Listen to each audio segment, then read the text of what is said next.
Gising pa po kayo. Saan ka galing? Ay, nanay. Akala ko po natutulog na kayo.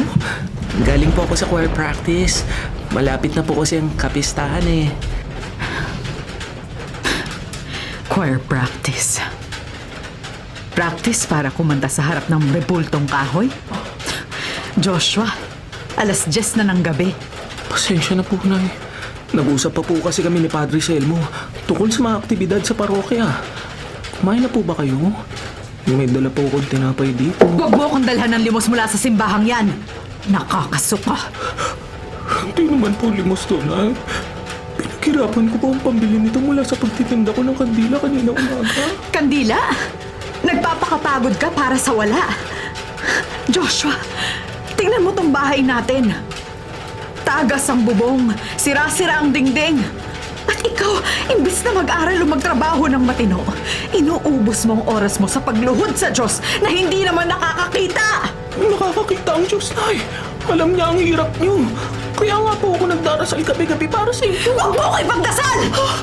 Mas lalo lang akong namamatay sa bawat bulong mo. Ang kailangan ko rito, pambili ng bigas. Hindi amin! Nay, bakit mo ba galit na galit kayo sa kanya? Wala naman siya ginagawang masama sa inyo. Wala. Joshua, marami kang hindi alam. Ang mundong tong madilim. At ang Diyos mo, wala siya doon nung kailangan ko siya. Kaya itigil mo tong kahibangan mo habang maaga pa. Kahit anong sabihin niyo, Tay, hindi ko siya ginawa. Siya lang ang meron ako kapag nararamdaman ko nga ito sa akin. Subukan mo lang ilabas muli ang Biblia mo bukas, Joshua. Makikita mo kung paano ko yan susunugin kasama ng lahat ng pangarap mo. Matulog ka na. Mahal kita, nanay. At mahal ka rin niya. Kahit ayaw mo sa kanya.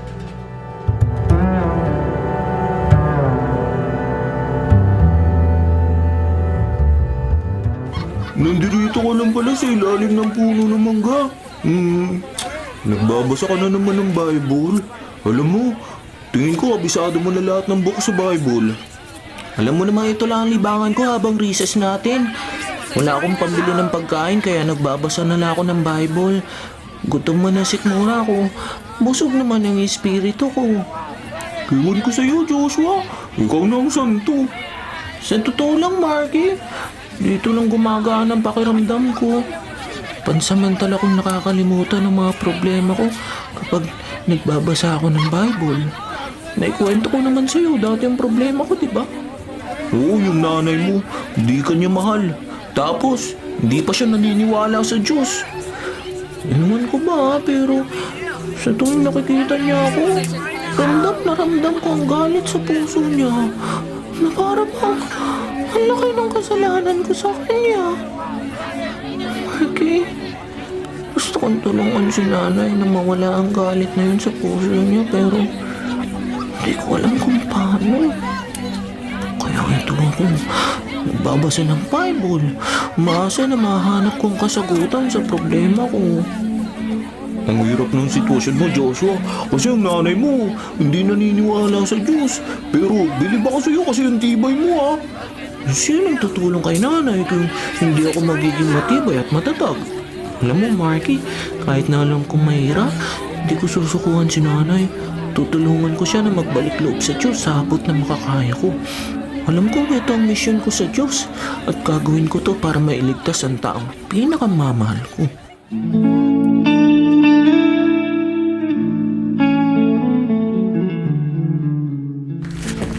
Hoy, Joshua!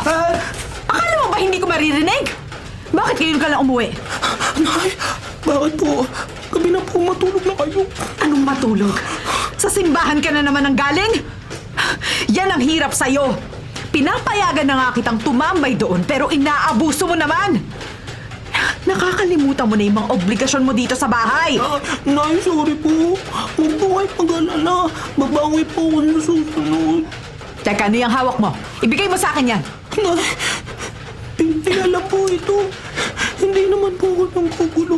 Magbabasa lang po ako para matulog. Akin na nga yan! Nay, baka mabulit po yan. Manipis lang po mga papel yan. Sinabi ko sa'yo, itigil mo na to! Di ba? Bakit mantigas na ulo mo? Itong librong to, dito mo kinukuha yung lakas ng loob mong suwayin ako? Hindi po sa gano'n. Hindi po, Nay. Pero ito po kasi nagbibigay sa akin ng pag-asa. Dito ko po nararamdaman na hindi tayo nag-iisa. Pag-asa? Joshua, yung binabasa mo, puro kasinungalingan yan. Walang nakikinig sa'yo. Hindi nga na nagawang pigilan yung mga hayop na sumira sa buhay ko eh. Tapos naniniwala ka pang ililigtas ka niya? Nay, iba naman po ang nangyari noon. Pero ngayon, nandito ako. Binigay niya ako sa inyo para may kasama kayo. Hindi kita hinihi sa kanya! At saka alam mo ba, bawat pahina nito, parang saksak sa akin kasi naaalala ko kung gaano ako katanga noon na nanalangin ako habang binababoy ako! Nay, bakit niyo naman po ilagay si Bible? Kunin mo yung libro mo! Itapon mo yan sa labas! O ako mismo ang magsusunog dyan sa harap mo! Ay, makiusap! Wag po! Labas! Itapon mo yan! Ayaw kong makita ng kahit anong gamit ang simbahan niya sa pamamahay ko!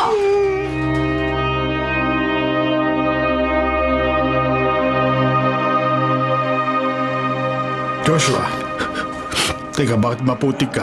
Ano nangyari sa'yo? Nadapa lang po ako papunta rito sa simbahan. Ganun ba? Sige, kumuha ka ng bagong damit at tuwalya doon sa sleeping quarter tapos maligo ka. At teka, Iyo, huminto ka muna sandali. Bakit namumuli ang braso mo? At may galos ka sa siko? Wala po, Padre. Nadapa lang po ako kagabi. Madilim po kasi at umuulan eh. Joshua, kilala kita. Hindi galos ng pagkadapayan. Margayan ng kalmot at madiin na pagkahawak. Nag-away ba kayo ng nanay Nieves mo? Nahuli niya po ako nagbabasa ng Bible kagabi. Nagalit po siya ng gusto. Itinapon niya po sa putikan yung Bible ko. Diyos ko, matamaran niyo po sa... Hanggang ngayon ba hindi pa rin siya umuupa? 15 taon na, Joshua. Opo. Sabi niya po, mas lalo lang siya namamatay kapag nakikita niya ako nagdarasal.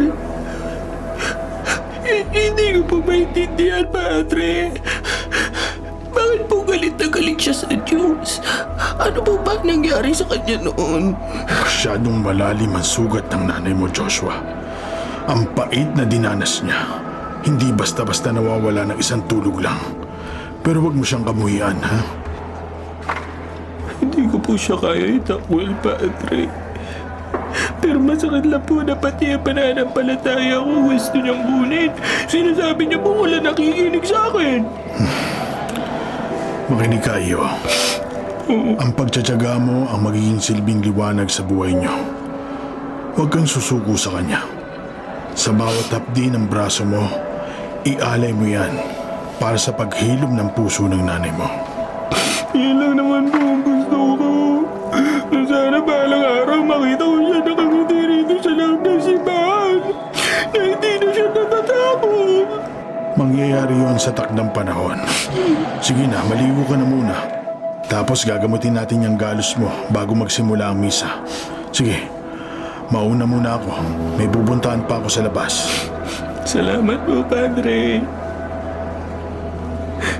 Panginoon, kayo na po ang bahala kay nanay. Pakiusap po.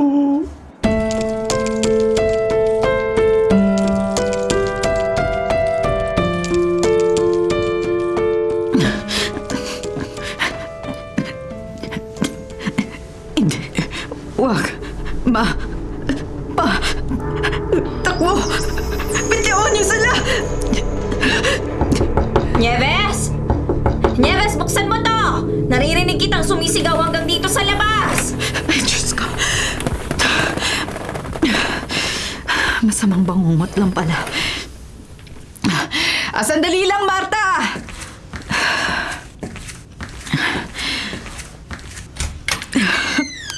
Marta, binangungot ulit ako. Nandun sila. Nakita ko na naman sila. Yung mga baril, yung mga mukha ng mga hayop na yun. Tumatawa sila habang nakahandusay sina tatay. Nieves, suminahon ka. Panaginip lang yun. Tapos na yun. Mahigit 15 taon nang nakalilipas. Halika, maupo ka muna. Paanong tapos na?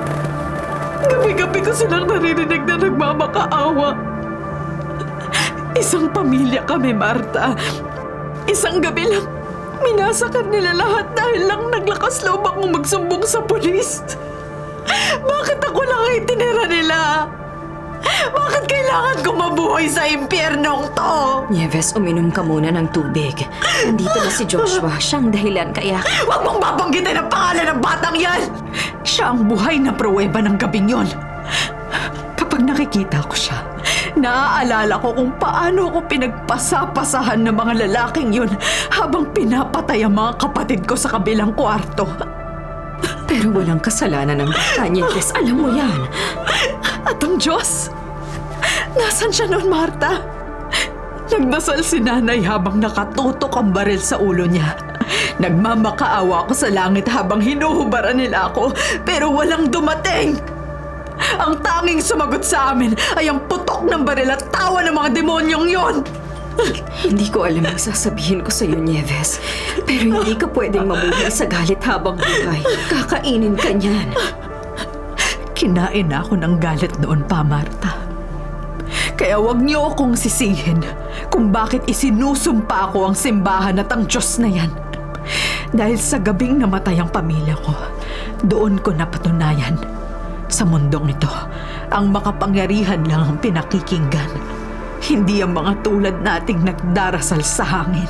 Sandali lang. Ikukuha muna kita ng tubig na maiinom. O, ito na yung isang basong tubig. Uminom ka muna.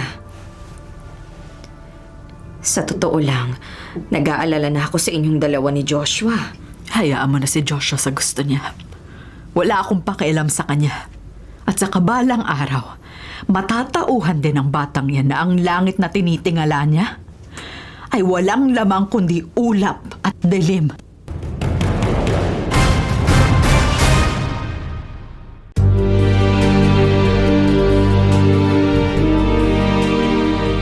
Panginoong Maria, napupuro ka ng grasya. Ang Panginoong Diyos ay sumasa iyo. Bukod kang pinagpala sa babaeng na. Ano yung naririnig ko? At pinagpala naman ang iyong anak na si Jesus. Santa Maria. Sabi na nga ba? Itigil mo nga yan! Nay, nagpapahinga na po ako. Anong nagpapahinga? Nakita kong gumagalaw yung kumot mo! Akala mo ba hindi ko maririnig ang bulong mo? Ipakita mo sa akin yan!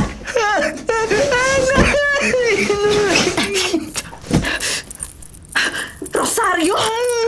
Akala ko ba tinapon ko na lahat ng ganito rito sa bahay? Saan mo ito nakuha, ha? Kay Marta? Sa simbahan? Nay, bigay po yan ni Padre Selmo. Pakiusap po, huwag niyo pong kuhanin. Wala naman po akong ginagawa masama. Nagdarasal lang po ako para sa katahimikan natin. Katahimikan? Paano ako tatahimik kung bawat sulok ng bahay na to pinapaalala mo ang Diyos na kinalimutan na tayo? Ha? Nay, bakit po ba labis ang galit niyo? Rosario lang po ito. Hindi naman po ito nakakasakit sa inyo. Nakakasakit sa akin na makita ka nagpapauto sa kanila. Akala mo ba diringgin ka niyan? Joshua, nakaluhod ka sa wala. Halika rin. Tumayo ka nga riyan. Sakit mo hawak niyo, Nay. Hindi mo talaga ako susundin, no? Bitaw mo. Gusto mo talaga sinusubukan ng pasensya ko? Itatapon ko to sa harapan mo para malaman mo walang darating na milagro para iligtas yung puntas mo! Nay, wag mo pakiusap mo.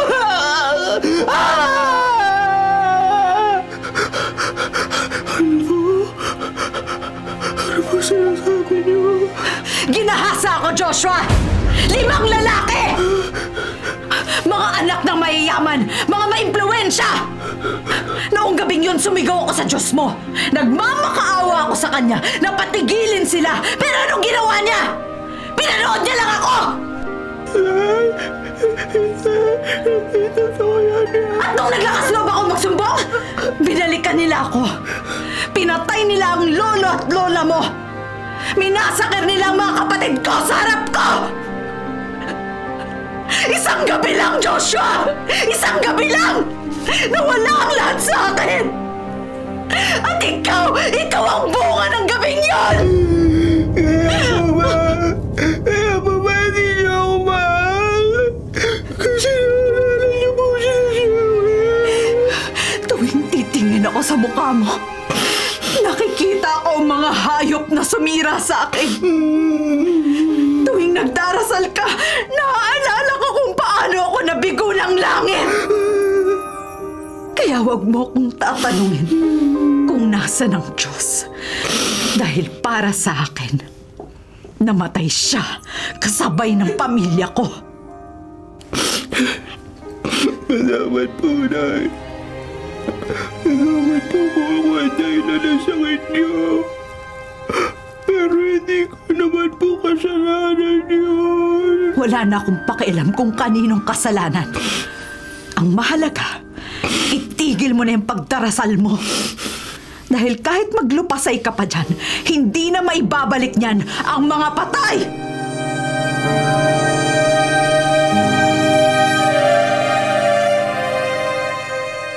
Joshua, halika na. Mag-almasal ka na. Nay? Sige na, maupo ka na. Opo. Nay, hindi ko po alam. Hindi ko po alam na ganun pala kabigat ang dinadala niyo po. Patawarin niyo po ako kung naging dagdag pa ako sa hirap niyo, ha? O ngayong alam mo na ano, magdarasal ka pa rin? Gaganahan ka pa rin magsimba? Ngayong alam mong bunga ka ng kasalanan? Paano ko po kailangan magdasal ngayon, Nay? Hindi para sa sarili ko, kundi para sa inyo. Para sa akin? Para saan? Para patawarin ako ng Diyos mo? Ha? Wala akong kailangan sa Kanya. Hindi po para patawarin kayo, kundi para kumana yung dibdib niyo, Nay. 15 taon na kayo nakakulong sa galit. Nakikita ko po sa mga mata niyo tuwing gabi. Hindi kayo natutulog.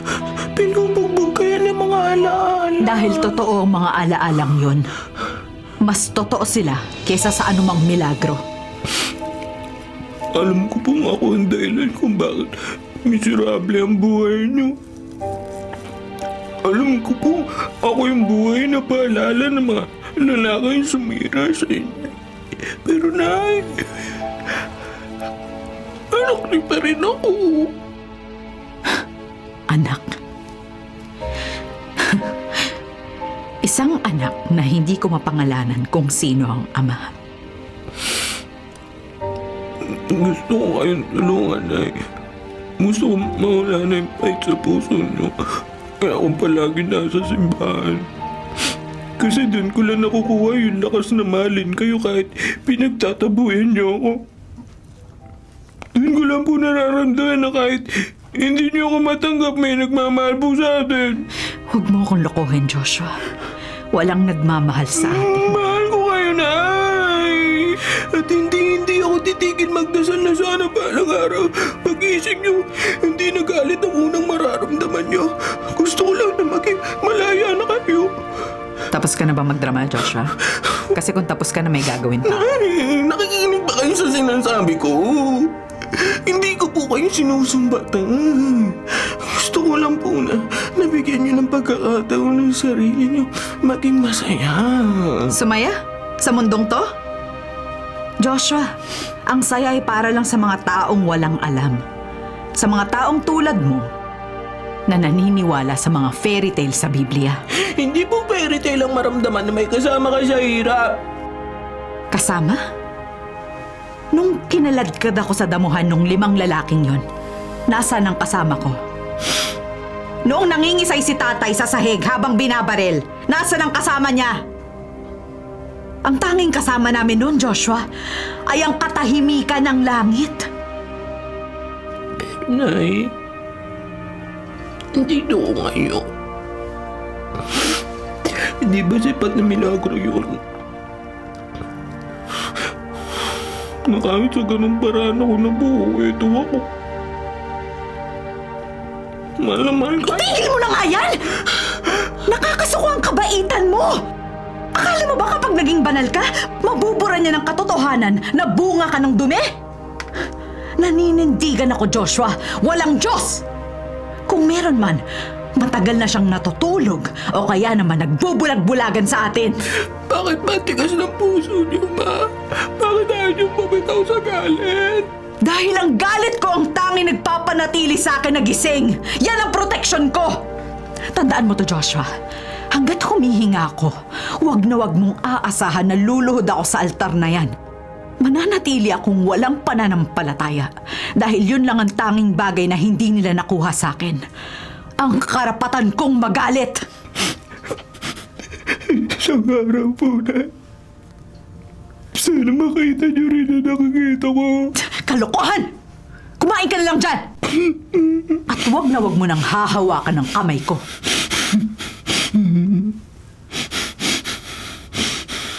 Kahit anong mangyari, hindi ako susuko sa inyo, Nay.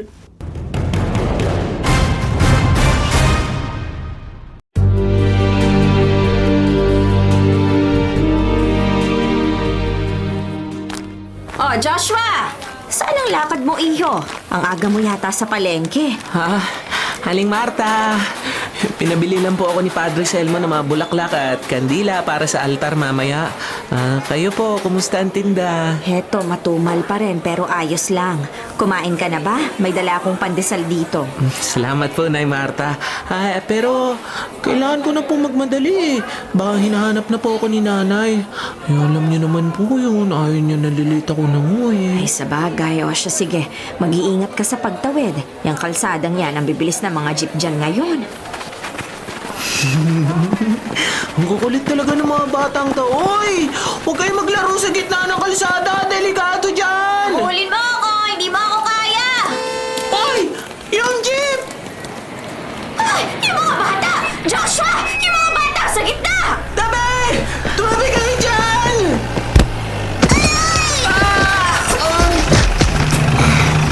Joshua! Diyos ko! Joshua! Hoy! Hay, nako! Mga bata! Tumawag kayo ng ambulansya! Bilisan ninyo! Bata! Tuguan yung bata! Joshua! Iho! Gising! Huwag kang pipikit! Diyos ko! Tulungan niyo po siya!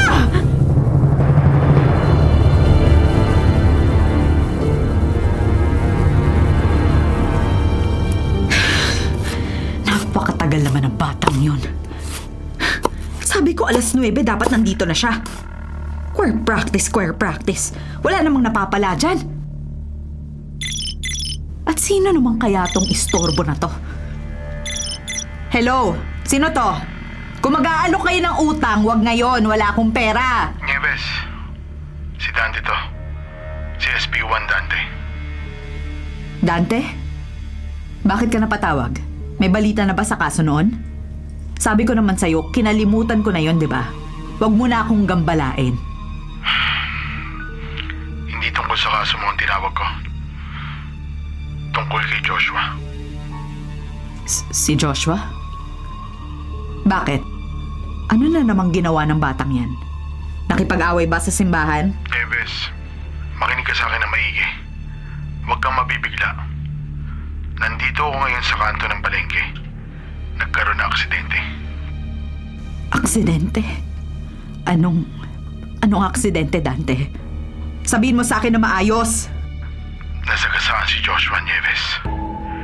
Iniligtas niya yung 2 bata sa jeep na nawalan ng preno. Malupa siya. Sinusugod na siya ngayon sa General Hospital. Nieves? Hello? Nandiyan ka pa ba? Nieves? Pumunta ka na rito sa emergency room. Hindi pwede. Joshua! Joshua!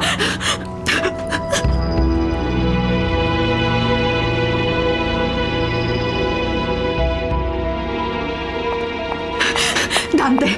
Nasa ang anak ko? Nasa si Joshua? Nieves, kumalba ka. Nasa loob siya. Hindi muna tayo pwedeng pumasok ng maramihan. Paanong kumalma? Sabi mo malubha siya. Dante, sabihin mo sa akin ang totoo. Buhay pa ba ang anak ko? Kayo po ba ang nanay ni Joshua? Dok, ang anak ko po. Anong lagay niya? Sabihin niyo po sa akin na magiging okay siya. Mrs., maupo po muna kayo. Malakas ang pagkakampas ng katawan niya sa jeep. Nagkaroon siya ng matinding fracture sa kanang binti at ang pinakaalaala namin ay ang impact sa ulo niya. Sa ngayon, nasa state of coma ang anak niyo. Koma? Ibig sabihin, hindi siya gising. Hindi niya ako maririnig. Hindi natin masabi kung kailan siya magigising. Ginagawa namin ang lahat.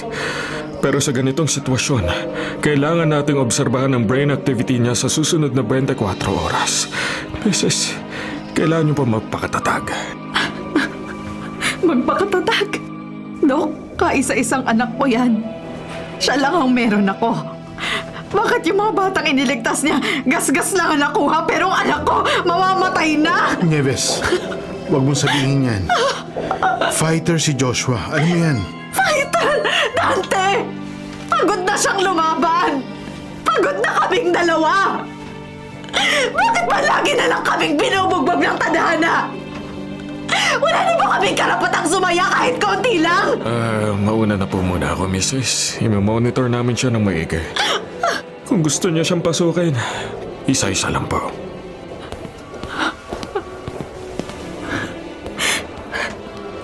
Tingnan mo yan, Dante.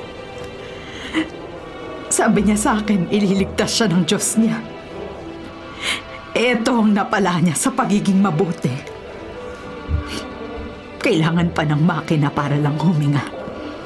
Nasaan ang hustisya ron? Nieves, pumasok ka na sa loob. Kausapin mo siya. Baka sakaling marinig ka niya.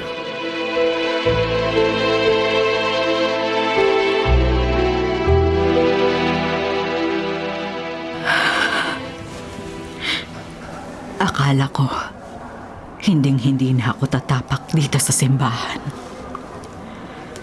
Akala ko sapat na yung galit ko para hindi na kita kailanganin.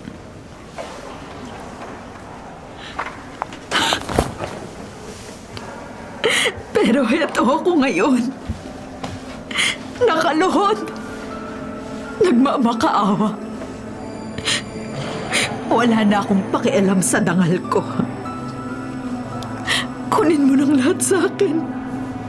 Huwag lang ang anak ko. Huwag lang si Joshua.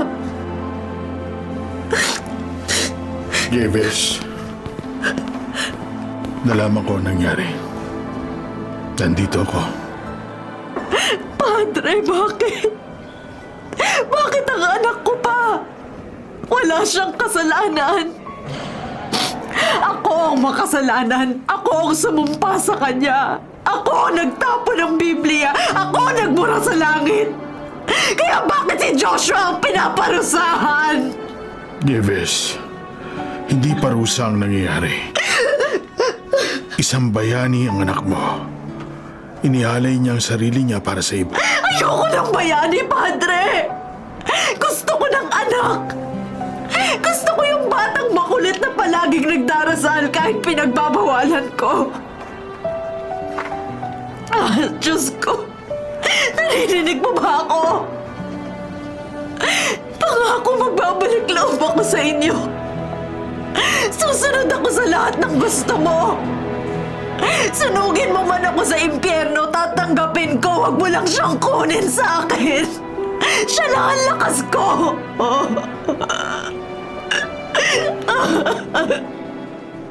Iyak mo lang lahat, Nieves. Hindi bingi ang Diyos sa iyak ng isang ina. Sabi ni Joshua, mahal niya ako. Sabi ni Joshua, nagdarasal siya para gumana ang pakiramdam ko. Ngayon ko lang naintindihan, Padre, na ang anak ko ang tanging bagay na tama sa buhay ko. Kaya pakiusap, Nagmamakaawa ako sa'yo. Bigyan mo pa siya ng pagkakataon. Huwag mo akong iwanang mag-isa.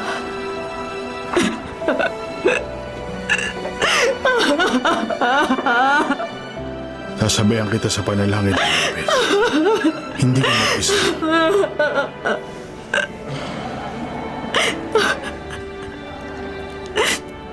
Diyos ko, patawarin mo ako. Patawarin mo ako sa lahat ng sinabi ko. Iligtas mo lang si Joshua. Ibibigay ko ang buhay ko sa iyo.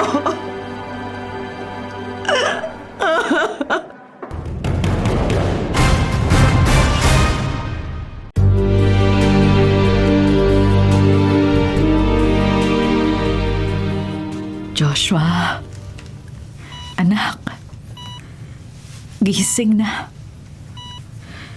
Pang-7 araw mo na rito. Hindi ka ba napapagod mahiga? Marami pang labada si nanay. Kailangan ko ng katulong sa pagsasampay.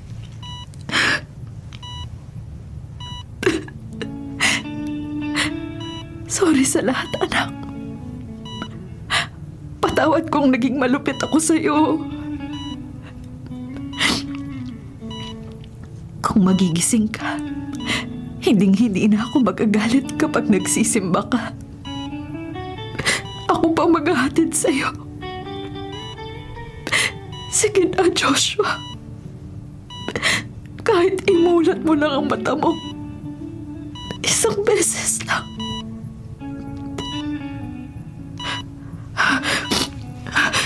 Joshua! Joshua! Bakit bumibilis ang tunog? Doc! Doktor! Teka lang, Mrs. Matras po kayo ng kaunti. I-check natin ang reflexes niya. Doc, ano nangyayari? Bakit ganyan ang makina? Sandali. Tingnan mo ang mga daliri niya. Nieves, gumagalaw. Joshua! Iho! Naririnig mo ba ako? Kung naririnig mo ako, igalaw mo ang kamay mo. Gumagalaw siya, Doc! Gumalaw ang kamay ni Joshua! Joshua! Anak, nandito ako!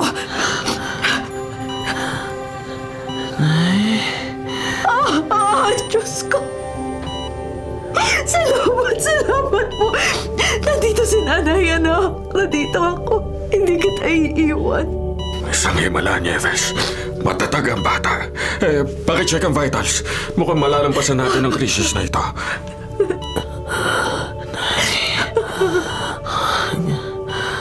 Huwag na kayo umiyak. Hindi na, anak. Hindi na. Basta magpalakas ka, ha? Salamat dahil hindi mo ko iniiwan. Patawarin pa si nanay, ha?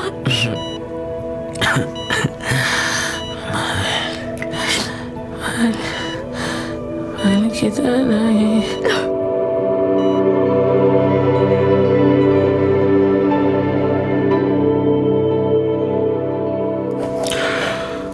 Joshua, kumusta ang pakiramdam mo ngayong umaga?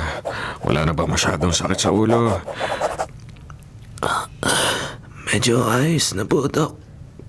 Pero yung binti ko po, parang wala po akong maramdaman sa kanan pa ako. Manit na manit po siya. Doc, tinanong ko na po kayo kanina sa labas. Ano po ba talagang resulta ng pagsusuri? Bakit hindi niya maigalaw ang binti niya? Ay, naka, Nieves, Joshua. Kailangan natin maging tapat sa isa't isa. Ginawa namin ang lahat para isalba ang binti mo, iho, pero dahil sa tindi ng pagkakadurog ng buto at ang tagal na hindi ito nadadaluyan ng dugo habang nasa koma ka. Nagkaroon na ng gangrene o patay na ang mga tesyo. Anong ibig sabihin yan, Doc?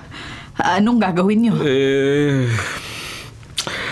Kailangan natin putulin ang kanang binti ni Joshua mula sa tuhod pababa. Kung hindi natin to gagawin, kakalat na impeksyon sa buong katawan niya. Maaaring kamatay niya ito. Hindi pwede. Napakabata pa niya, Doc. Paano siya maglalakad? Paano siya magsisilbi sa simbahan niya kung ganyan ang mangyayari? Dok, baka may ibang paraan. Pakiusap! Nay, huwag na po kayong sumigaw. Anak, pasensya na. Hindi ko hahayaang mangyari sa'yo to. Ililigtas kita. Nay, makinig po kayo. Buhay po ako. Yun ang hiningi niyo sa Diyos, hindi po ba? Na mabuhay ako? Ito ako, gising na. Kung kailangan kunin yung isang bako para manatili po ako sa tabi ninyo, edi ayos lang po sa akin yun. Pero Joshua, napakahirap nung hinihingi nila. Ang dami mo nang isinakripisyo. Mas mahirap po kung mawawala ako sa inyo ng tuluyan, Nay. Hindi naman po sa paa nakukuha ang lakas para maglingkod. Kahit isa lang ang pako, kaya ko pa rin magdasal. Kaya ko pa rin mag-ianak sa inyo, Mama.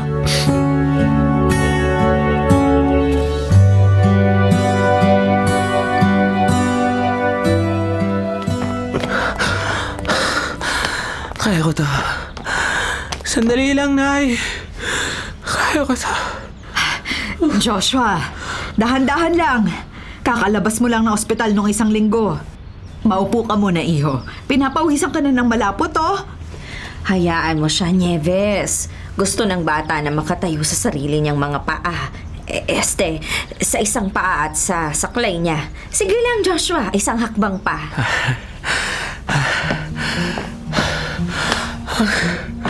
Ang bigat pala ng saklay na to. At parang nawawala ako sa balansa, Nay. Eto, hawak kita. Ay, Nakasandal ako sa likod mo, hindi ka tutumba. Pangako. salamat, Nay. Nay, alam niyo po, noong nasa IC ako, naisip ko talaga kung makakapaglakad pa ba ako pauwi sa atin. Ngayon nandito na ako sa sala natin. Malaking bagay na po yun. Nakaka-proud ka, Joshua. Yung mga bata sa palengke palaging nagtatanong kung kailan ka raw nila makakalaro uli. Ang sabi ko, magiging kura paroko ka muna bago ka nila matalo sa habulan. Sabihin niyo po sa kanila, mag-practice na sila. Kahit isa pa ako, mabilis pa rin akong kumilos. Hindi ka ba talaga naiinis, anak? O nagagalit? Isang pa ayun, Joshua. Nawalan ka ng bahagi ng katawan mo dahil sa pagtulong sa iba. Nay, tumingin po kayo sa akin. Masaya po ako. Kasi kung hindi nangyari to, baka po hanggang ngayon, galit pa rin kayo sa mundo. Baka po hanggang ngayon, hindi niyo pa rin ako kinakausap ng ganito kalambot. Joshua naman. Kaya okay lang po ang isang paa, Nay. Ang mahalaga buo na uli tayo. O ito, Nay. Susubukan ko hanggang doon sa pintuan, ha. Huwag mo muna ako hawakan, Nay. Gusto ko pong subukan na mag-isa. Yan ang alaga ko. Sige, Joshua, kaya mo yan. Salamat po.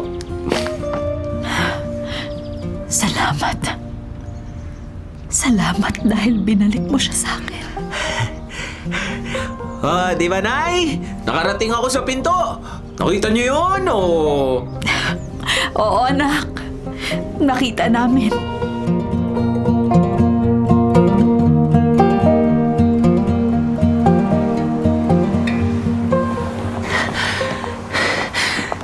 Nay, malapit na tayo. Tanaw ko na yung malaking pinto na simbahan. O, dahan-dahan lang, Joshua. Baka mabigla yung balikat mo sa bigat ng saklay. Hindi tayo nagmamadali. Marami pa namang oras bago ang misa. Sabik lang po ako, Nay. Akala ko hindi ko na uli makikita ang loob nito. At mas masaya ako kasi kasama ko kayo. Aminado ako, anak. Nanginginig pa ang tuhod ko sa kaba. Parang ngayon lang uli ako papasok dito pagkatapos ng napakahabang panahon. Parang hindi ko alam kung paano tumingin sa altar. Ito na tayo, Nay. may kandila at bulaklak pa rin. Joshua, Nieves. Diyos ko, napakagandang tanawin nito, Joshua, anak. Nakatayo ka na. Oo, Padre Selmo. Sabi ko naman ho sa inyo, hindi ako pababayaan ng nasa taas eh. Medyo ika-ika pa nga pero makakapaglingkod na po ako ulit. Higit pa sa sapat ang presensya mo rito, iyo. At Nieves, salamat at sinamahan mo siya. Ako po dapat ang magpasalamat, Padre. Kung hindi dahil sa katigasan ng ulo ng batang ito at sa pagmamahal niya sa Diyos, baka hanggang ngayon, nandun pa rin ako sa dilim. Nay, tara na po sa unahan. Gusto ko po sabay tayong lumuhod. Sige, anak. Tutulungan kita.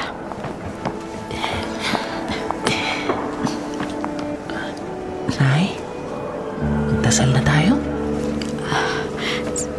Sige.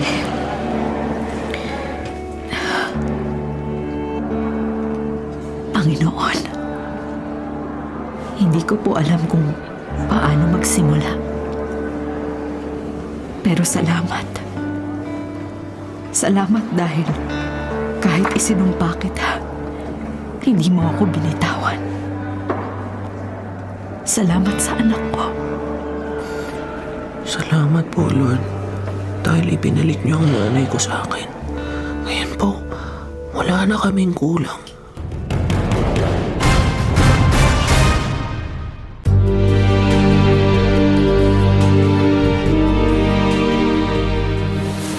Joshua, anak!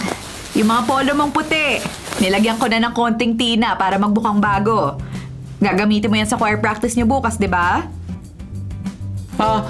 Oo po, Nay. Salamat po. Bakit parang ang lalim ng iniisip mo? Kanina ka pa nakatingin sa labas ng bintana. May problema ba sa school? O baka naman masakit uli yung binti mo? Hindi po, Nay. Maayos naman po ang pakiramdam ko. Gusto lang po sana akong sabihin sa inyo eh. Matagal ko na po itong pinag-iisipan. Ano yun? Parang seryoso tayo Tungkol ba ito sa pag-aaral mo? Nay? Alam ko pong marami tayong pinagdaanan. Alam ko pong pangarap niyo para sa akin ay makatapos ako ng kurso. Makahanap ng magandang trabaho para may ahon ko po kayo sa hirap. Siyempre naman. Pero ang mahalaga sa akin ngayon, masaya ka. Ano ba yung sasabihin mo? Nay, kinausap ko po si Padre Selmo nung isang araw gusto ko po sanang pumasok sa seminary pagkatapos ko ng high school. Gusto ko pong maging pari, Nay. Pare? Joshua, seryoso ka ba? Sigurado ka na ba sa desisyon mo? Opo, Nay. Noon ko pa po ito nararamdaman pero natatakot lang po ako sa sasabihin ninyo. Pero nung na-aksidente po ako, nung binigyan ako ng pangalawang pagkakataon na mabuhay, doon ko po napatunayan na gusto kong ialay ang buong buhay ko sa kanya. Pero anak, ang hirap ng buhay ng pare. At isa pa, kaisa-isa kitang anak. Paano na yung pangarap mong pamilya? At yung mag-aalaga sa'yo pagtanda mo? At yung kalagayan mo ngayon? Nay, di naman po hadlang yung pagiging PWD ko para magsilbi. Mas lalo ko nga po naramdaman na may mission ako ngayon gusto ko pong ipakita sa mga tao na kahit may kulang sa katawan ko, buo naman po ang puso ko para sa Panginoon. Pero paano ako? Paano tayo? Ay, hindi ko naman po kayo iiwan. Mas lalo ko nga po kayong maalagaan sa mga dasal ko na Ito po ang talagang nagpapasaya sa akin. Ang maging katuwang ng mga taong nawawalan ng pag-asa. Katulad niyo po noon, Nay. Napakabuti mong bata, Joshua. Masyado kitang minaliit noon. Nay, kailangan ko po ng basbas niyo po. Kasi hindi ko po ito magagawa kung alam ko hindi kayo sangayon, Ma. Kung dyan ka magiging masaya. Kung yan ang tawag sa'yo ng Diyos. Sino ba naman ako para humadlang? Sinuportahan mo kami. Kaya susuportahan kita, anak. Totoo po, Nay? Payag kayo? Oo. Basta pangako mo, kapag naging Father Joshua ka na, ako ang unang kukumpisal sa'yo, ha? Nga po, Nay. Pangako po.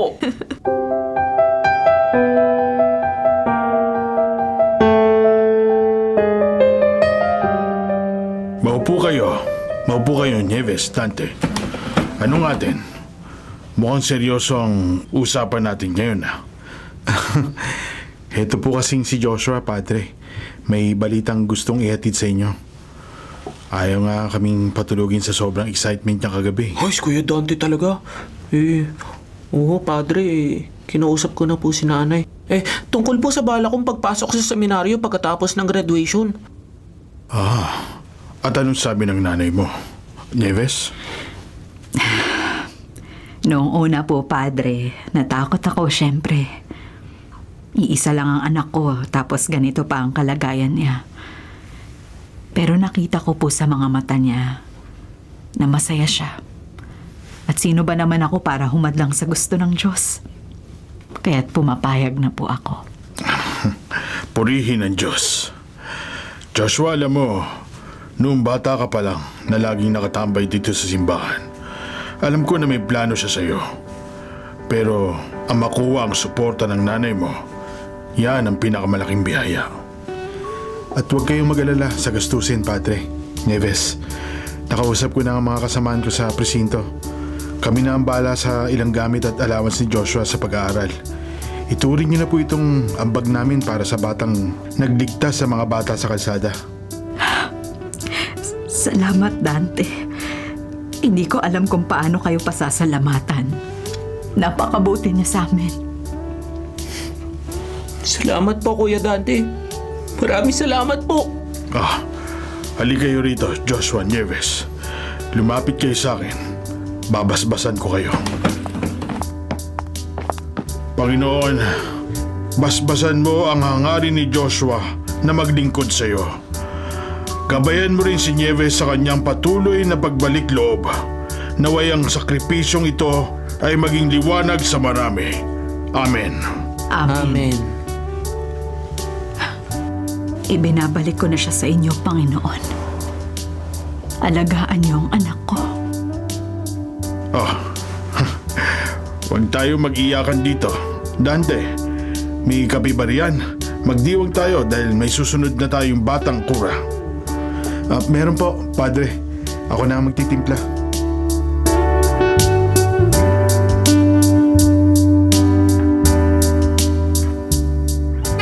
Nieves! Joshua! Heto na ang sasakyan. Baka malate tayo sa biyahe patungong seminaryo. Sandali lang, Dante! Joshua, yung gamot mo. Yung mga binalot kong tinapay para sa merienda niyo sa daan. Nasaan na? Nay, nasa bag na po lahat. Huwag na po kayo mag-alala. Magkikita naman po tayo sa araw ng dalaw, di ba? Alam ko. Pero mamimiss ko yung ingay ng saklay mo rito sa bahay. Mamimiss ko yung pangungulit mo sa akin na magsimba. Nay, huwag na po kayong umiyak. Dati nga po, halos hindi niyo ako gustong makita. Ngayon naman ayaw niyo akong paalisin. Kasi naman, ngayon ko lang naramdaman kung gaano ako kasuerte na naging anak kita. Patawarin mo si nanay sa lahat ng taon na naging bato ang puso ko sa'yo. Tapos na po yun, Nay. Sabi niyo nga po, di ba? Bagong buhay na tayo. Handa na po ako. Ako na magdadala nitong malaking bag mo. Sige na, Nieves. Huwag kang mag-alala. Ihahatid natin siya na maayos hanggang sa loob ng gate. Salamat, Dante. Mag-iingat ka ron, ha? Mag-aaral kang mabuti. At huwag mong kalimutang ipagdasal ang nanay mo. Apo, Nay. Palagi. At kayo rin po. Huwag kayong magpapagod sa labada. Magpahinga rin po kayo paminsan-minsan. Nay, Salamat po sa pagpapalaya sa akin ha. Salamat sa pagtanggap sa pangarap ko. Sige na, lumakad ka na. Ialay mo yung buhay mo sa kanya. Nandito lang ako, maghihintay sa pagbabalik mo. Tayo na! Biyahing langit na to! Nay! Mahal ko po kayo!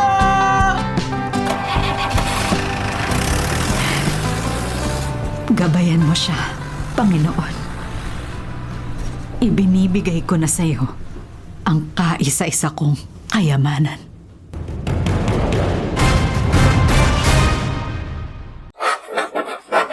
Mga kapatid, kung ayaw nyo pong mabulok, patuloy pong tumutok sa 105.9 True FM para sa totoong balita, impormasyon, music, at entertainment.